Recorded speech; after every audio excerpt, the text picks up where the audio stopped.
Oke, halo para mahasiswa yang mau mengerjakan skripsi, baru mau memulai membuat proposal, atau masih baru mau mencari referensi jurnal, kan ya.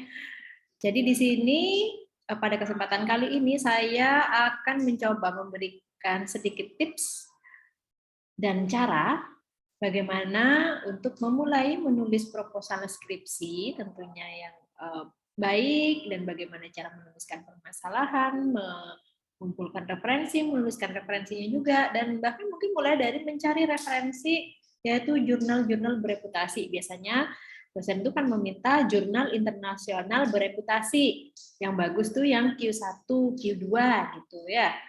Nah, supaya nanti tulisannya nggak banyak dicoret-coret sama dosennya dan nggak sering dikembalikan. Nah, jadi ikuti tips memulai menulis proposal skripsi dan mencari jurnal bereputasi.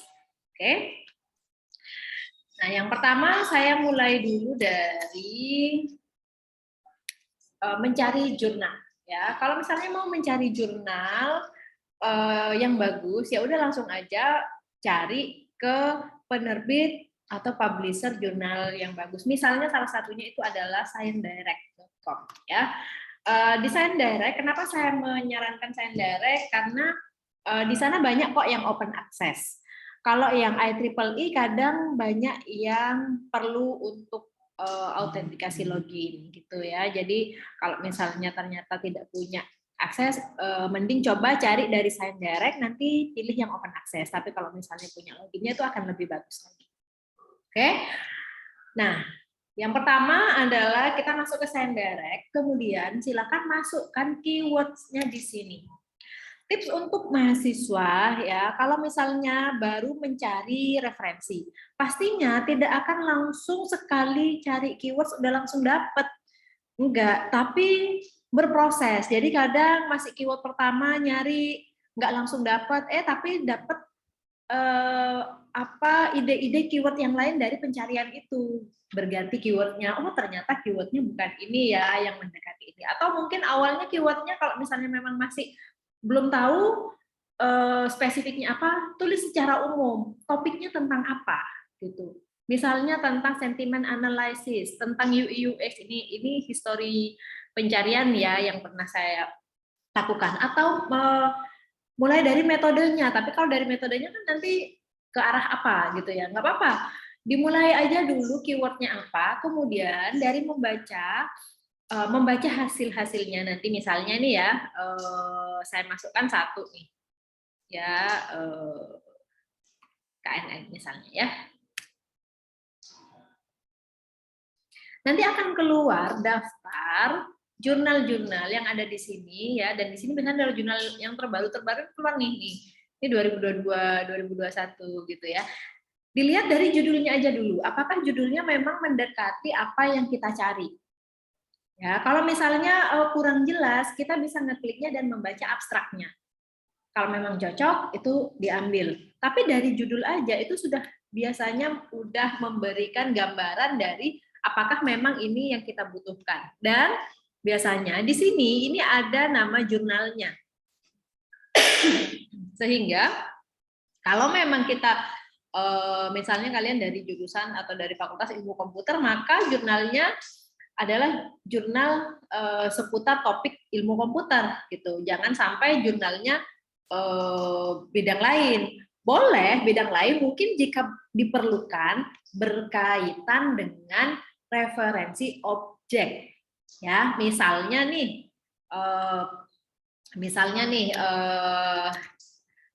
mau mencari tentang identification atau dia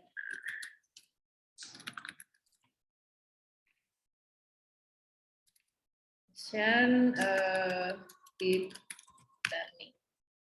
Nah, misalnya ini adalah keywordnya, ya, ini adalah objeknya, ya. Kemudian ini apa yang akan kita cari, mau mengidentifikasi misalnya penyakit diabetes dengan menggunakan metode deep learning misalnya. Ya, ini umum, masih deep learningnya umum, diabetesnya umum gitu ya. Nah, mungkin nanti akan ada keluar kalau diabetes itu dari jurnal-jurnal medis. Nah, mungkin kita akan membutuhkan memang referensi dari jurnal-jurnal medis berkaitan dengan objeknya. Tapi kalau misalnya kita dari jurusan atau dari fakultas ilmu komputer akan mencarinya lebih ke metodenya, maka carinya jurnalnya dari jurnal-jurnal yang berkaitan dengan ilmu komputer. Banyak sekali, ada jurnal ini contohnya ya, Jurnal Artificial Intelligence in Medicine. Nah, ini memang AI di dalam pengobatan ya, dalam medicine. Kemudian ini proceeding ya. Nah, ini ada Computational Biology and Chemistry. Ini nama-nama jurnal gitu ya. Jurnal Cognitive Computing Engineering. Nah, dari nama-nama jurnalnya aja itu sudah kelihatan gitu kan, Computer Method Program Biomedicine dan lain-lain. Nah, kemudian di sini ada keywordnya. Keyword ini misalnya ternyata setelah membaca-baca dari judul ini ada yang kok kayaknya masih belum nyantol, silahkan diubah di sininya. Apakah ternyata pengennya diabetes ini masih terlalu umum, pengennya diabetes yang tipe 2 atau diabetes retinopati atau objeknya apa, silahkan disesuaikan. Deep learningnya misalnya, deep learning kan banyak sekali metodenya, mau pakai yang lain misalnya, silahkan mau langsung menyebutkan metodenya itu silahkan tuliskan topiknya di sini ya. Jadi keyword ini tidak akan sekali cari langsung dapat, tapi silahkan dieksplor sampai kemudian mendapatkan referensi-referensi yang tepat. Ya, nah sekarang masuk ke sini. Setelah mencari dengan menggunakan keywordnya, kemudian cari masukkan di sini. Dibaca hasil-hasil yang keluar di sini. Ternyata di sini ada, yaitu a deep learning system untuk pasien for patient condition identification in clinical notes. Nah, identifikasi kondisi pasien. Jadi di sini adalah identifikasi kondisi pasien, sistem identifikasi kondisi pasien dengan menggunakan deep learning. Nah, kan, ini nih ada nih, kayaknya ini pakai deep learning. Gimana ya? Dia ngapain? Ngapainnya itu ini nih dari kata kerjanya, identifikasi. Mengidentifikasi apa? Cari objeknya apa? Kondisi pasien. Gitu. Kemudian dia menggunakan apa? Nah, ini ada deep learning. Kan sudah terlihat dari judul-judulnya gitu ya. Kemudian overview of deep learning model untuk identifikasi COVID, jelas sekali di sini. Metodenya ini modelnya menggunakan metode deep learning untuk ngapain? Kata kerjanya mengidentifikasi ini. Objeknya apa? Objeknya adalah COVID. Gitu. Cari lagi ya. Misalnya ini survei. Nah, kalau survei ini enak, kalian harus mempelajari survei. Kenapa juga? Karena kalau kalian ingin membaca kumpulan penelitian dengan topik sama, topik sejenis ya, kumpulan tapi udah jadi satu, udah dirangkum, itu carilah paper-paper survei. Karena paper yang ada judul surveinya ya, survei atau belakangnya survei gitu ya, itu di dalamnya dia sudah merangkum banyak sekali paper yang sama, yang sejenis. Jadi perkembangannya itu sudah tahu dirangkum dalam satu paper ini. Jadi baca satu paper ini seperti baca puluhan paper gitu dengan topik. Nah, yang disesuaikan apa ini topiknya? Misalnya di sini mengidentifikasi penyakit arteri koronari menggunakan deep learning misalnya gitu ya, di sini di contoh yang ini. Jadi ini mau mengidentifikasi penyakit ini menggunakan deep learning. Paper-paper penelitian tentang penelitian ini itu sudah dirangkum di dalam paper ini gitu. Jadi ini survei gitu ya. Nanti kalian baca, paling nggak dibaca abstraknya. Ini ngapain nih dia, itu abstraknya untuk lebih jelasnya. Gitu ya, silahkan dibaca. Berikutnya deep learning approach. Nah, ini pasti kan sudah dia pakai deep learning nih metodenya. Based on convolutional LSTM. Nah, ini metodenya lagi.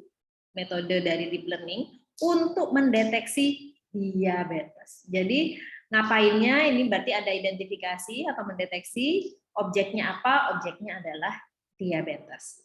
Gitu ya. Jadi kalian silahkan sesuaikan mau nyari apa referensinya, kalian objeknya apa, mau nyari apa atau mau ngapain. Ngapain itu berarti kan kata kerjanya, objeknya apa, kemudian mau menggunakan apa. Nah, itu keyword-keyword yang harus kalian cari.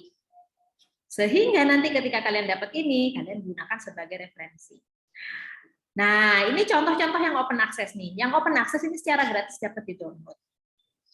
Misalnya ini, prediksi diabetes mellitus tipe 2 menggunakan Deep Neural Network Classifier. Berarti ngapain? Oh, dia mau melakukan prediksi, objeknya diabetes mellitus tipe 2. Metodenya apa? Dia menggunakan DNN, klasifikasi DNN, classifiernya DNN.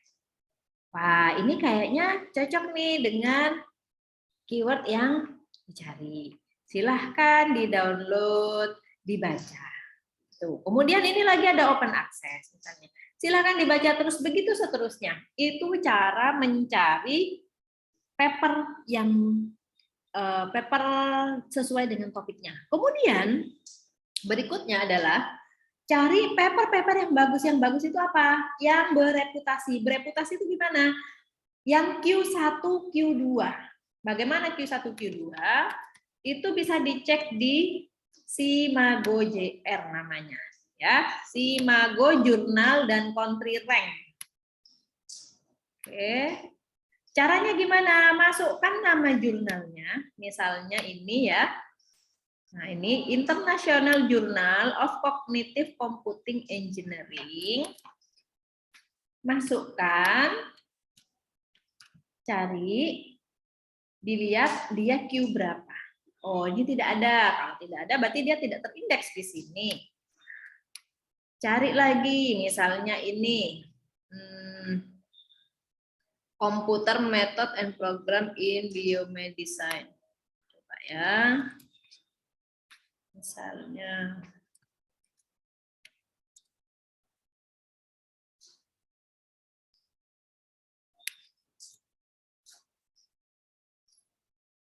nah ini Computer Method and Program in Biomedicine.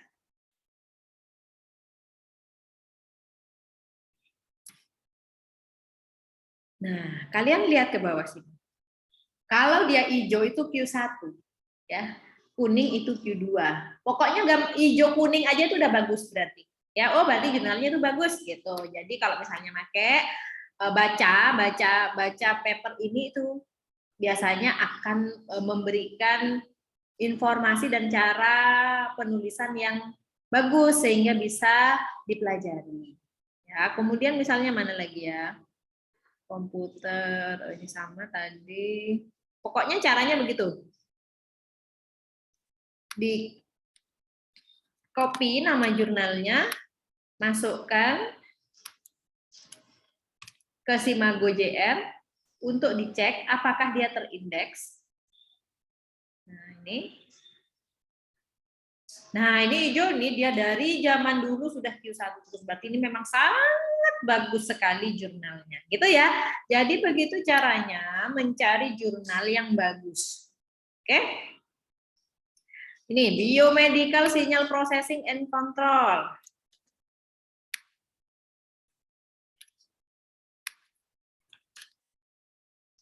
Oke. Kita lihat indeksnya dia 72. Nah, ini kuning. Lumayanlah dia Q2 ya, dia Q2. Q1, Q2 itu bagus. Silahkan. Ya. Tinggal nanti disesuaikan dengan topiknya. Apakah memang judul-judul paper itu sesuai dengan topik yang akan dicari. Kalau memang cocok, jadikan itu sebagai referensi, bisa di-download seperti itu ya. Coba ini infrared fisik teknologi.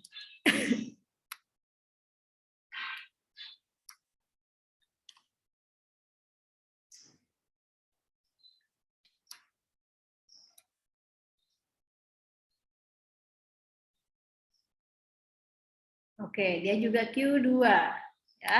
Begitu dan seterusnya. Nah, kalau kalian kemudian ingin membuka, coba ya ini. Ini kan open access, ini bisa di-download ya. Nah, kalian bisa membacanya secara full access. Oh ya, coba ini ya, dicek.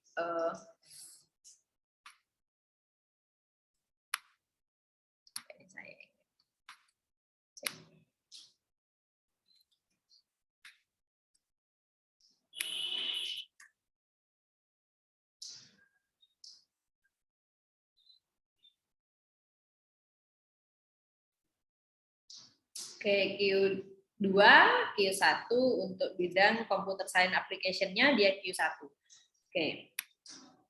Kemudian kita lihat kalau jurnal-jurnal Q1, Q2 itu biasanya penulisannya sangat bagus. Ini adalah jurnal review ya.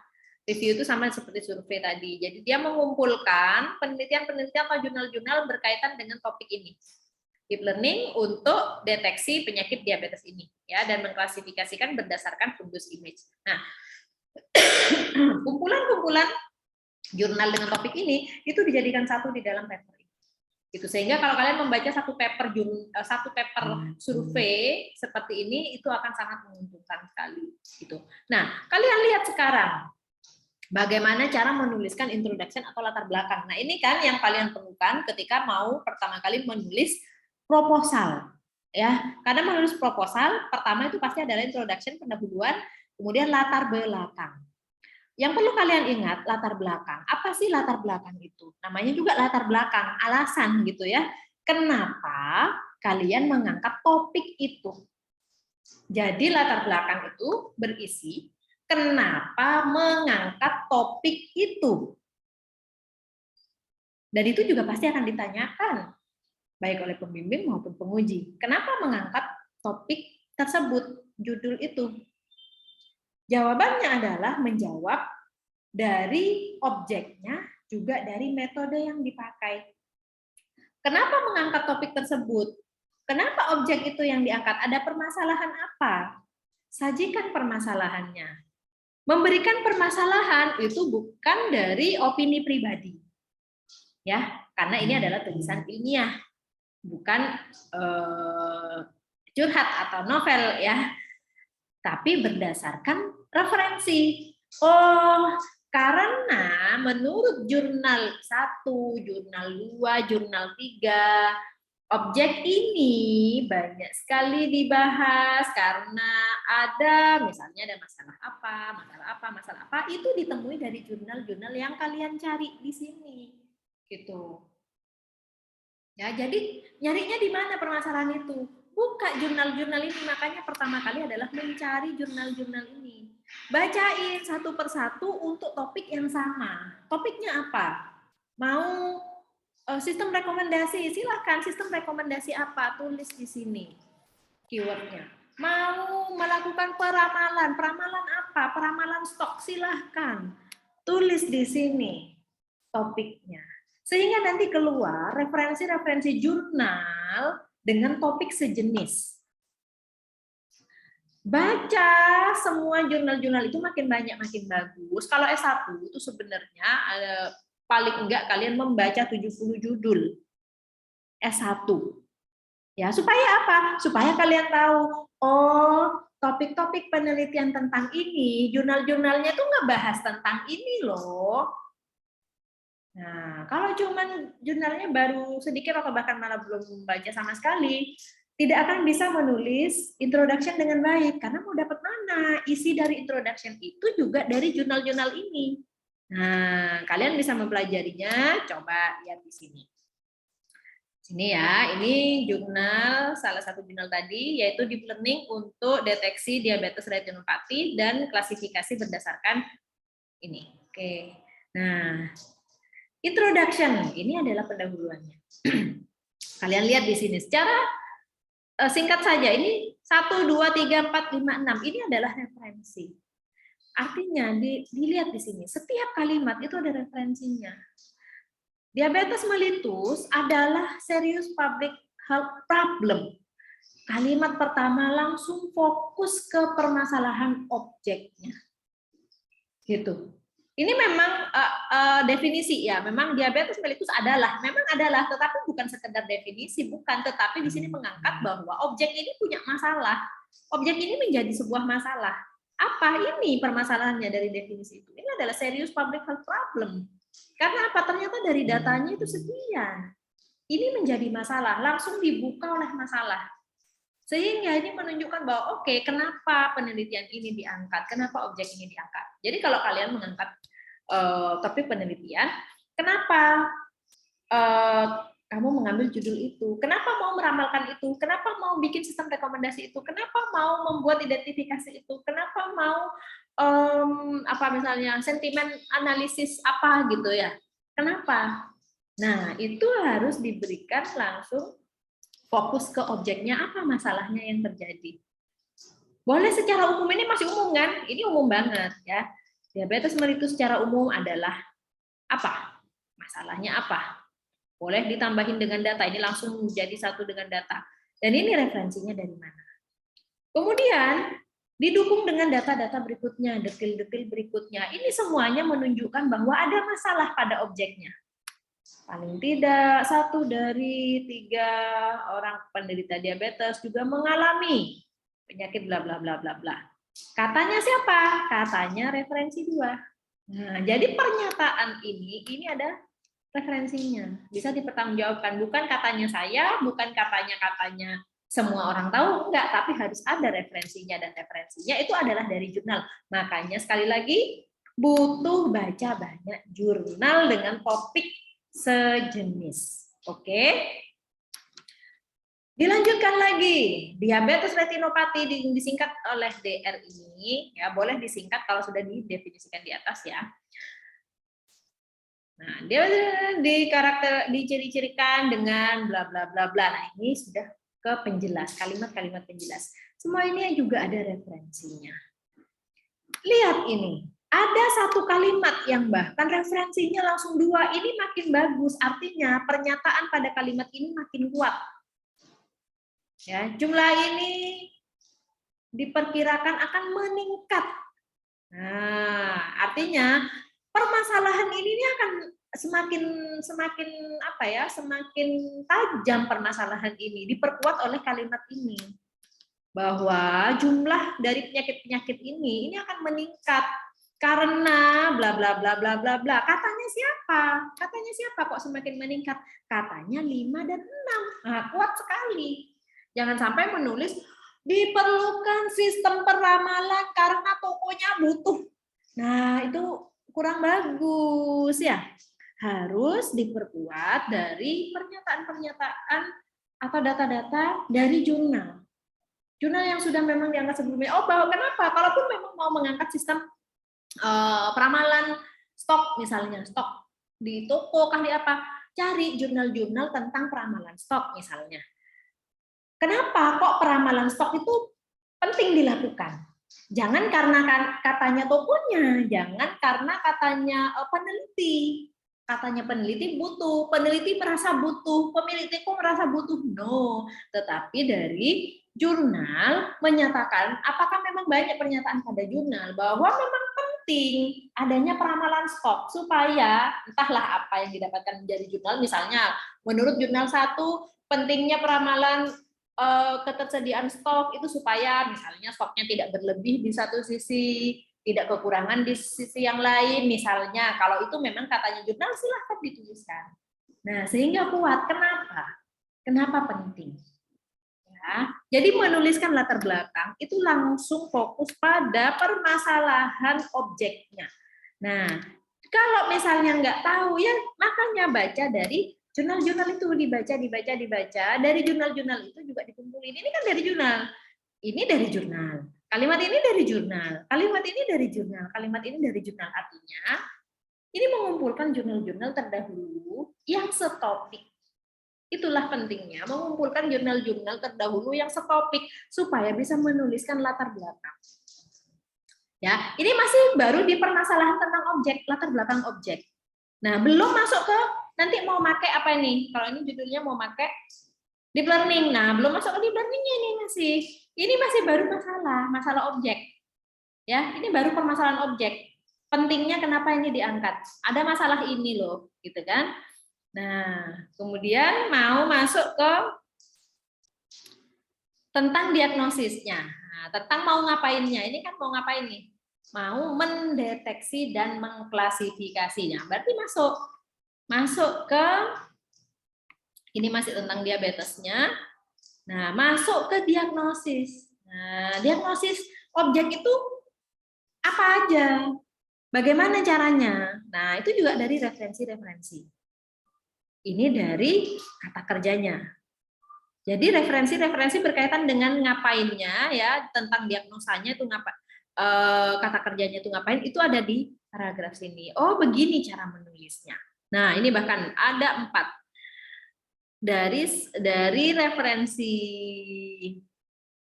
mana titiknya ini?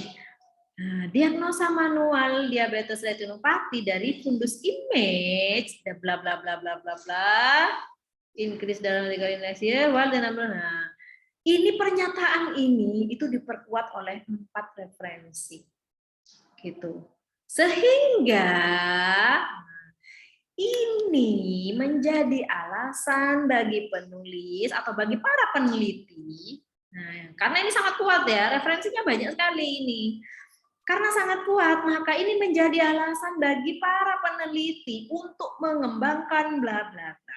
Apa yang akan dikembangkan? Sistem apa? Yang dalam hal ini kan sistem untuk mendiagnosa penyakit diabetes. Nah, silakan kalian apa? Mau mengembangkan sistem peramalan, mau mengembangkan sistem rekomendasi, mau mengembangkan sistem SPPK, misalnya mau mengembangkan apa? Silahkan.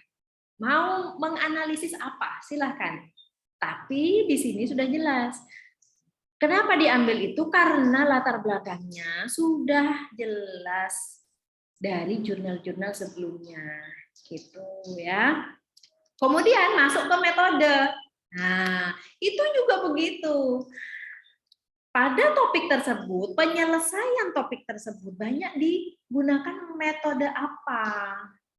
Nah, dari pengembangan terbaru, dari AI, dan sebagainya, dan seterusnya untuk aplikasi deteksi objek tersebut, ya kan? Artinya kan setopik. Itu menggunakan apa?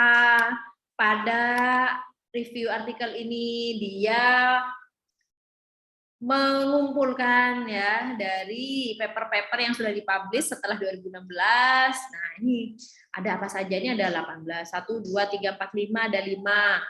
Banyak di antara mereka fokus pada apa. Nah, di sini ini sudah mengerucut ke metodenya. Yang akan menjadi alasan nantinya kalian kalau misalnya mengangkat mau bikin sistem rekomendasi menggunakan metode apa. Nah, kenapa menggunakan metode itu? Silahkan. Oh, penelitian tentang identifikasi diabetes menggunakan metode ini sudah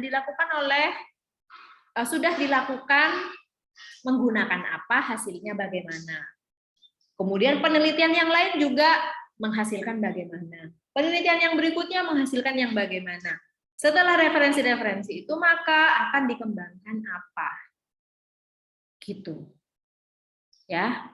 Sehingga di akhir baru nih, di kalimat terakhir baru tidak ada referensi. Boleh, karena berikutnya adalah apa yang akan kalian lakukan.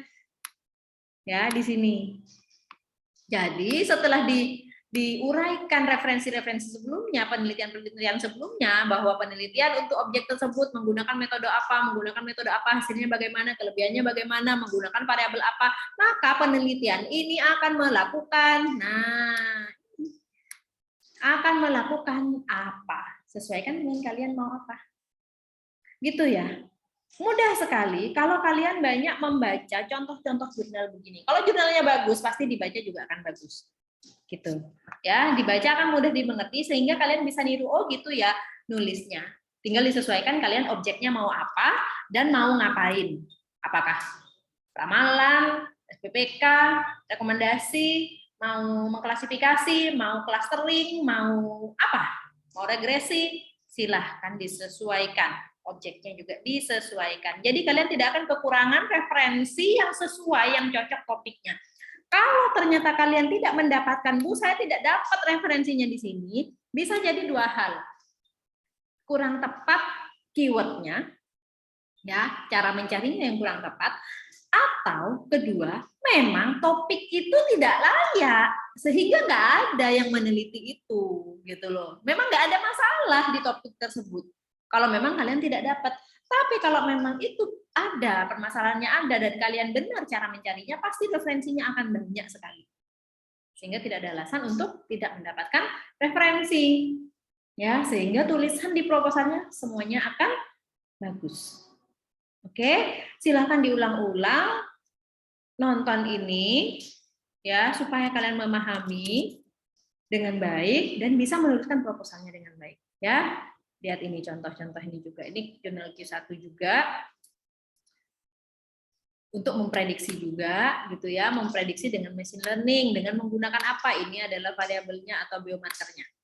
Ya. Sama ini langsung permasalahan objek. Diabetes serius public health.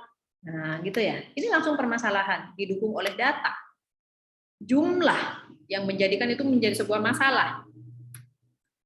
Ini masalah masih ya, ada data di sini. Ya, menyebabkan apa, resikonya apa. Kemudian masuk ke penelitian-penelitian yang menangani hal itu. Diuraikan penelitian-penelitiannya. Ada banyak penelitian-penelitiannya. Kemudian masuk ke menggunakan apa? Ya, di sini menggunakan image lidah misalnya, touch diagnosis. Banyak penelitian yang menggunakan itu. Jadi misalnya kalian mau melakukan identifikasi dengan menggunakan image. Nah, cari referensi yang menggunakan image. Bagaimana hasilnya? Oh, yang menggunakan ini hasilnya gimana? Katanya 11. Yang melakukan apa? Menunjukkan apa? Hasilnya gimana? Katanya 12, 13, 14. Yang pengembangan ini untuk bla bla bla. Ini katanya referensi 15. Deep learning bla bla bla katanya ini. Dirangkai semuanya itu menjadi sumber referensi-referensinya. Sehingga terakhir ya. Nah, terakhir ngapain gitu. Nah, sehingga penelitian ini akan melakukan apa? Itu ada di kalimat terakhir. Oke. Gitu ya. Jadi cara menulis latar belakang itu memang yang perlu effort banyak karena memang membutuhkan banyak sekali sumber referensi karena diperlukan untuk menunjukkan kenapa sih perlunya dilakukan penelitian topik tersebut. Kemudian kenapa menggunakan metode itu untuk menyelesaikannya. Itu hanya bisa dijawab dengan cara mengumpulkan referensi-referensi dari jurnal-jurnal. Oke, cara mencari jurnalnya sudah, yaitu paling gampang masuk aja ke sciencedirect.com, masukkan topiknya, keyword-keywordnya, tidak sekali dua kali, cari sampai ketemu, kemudian dibaca sebanyak mungkin jurnal-jurnal yang terkait. Oke, silakan selamat belajar, mencoba dan menulis lancar semuanya, menulis skripsinya dengan baik dan berkualitas. Oke, terima kasih.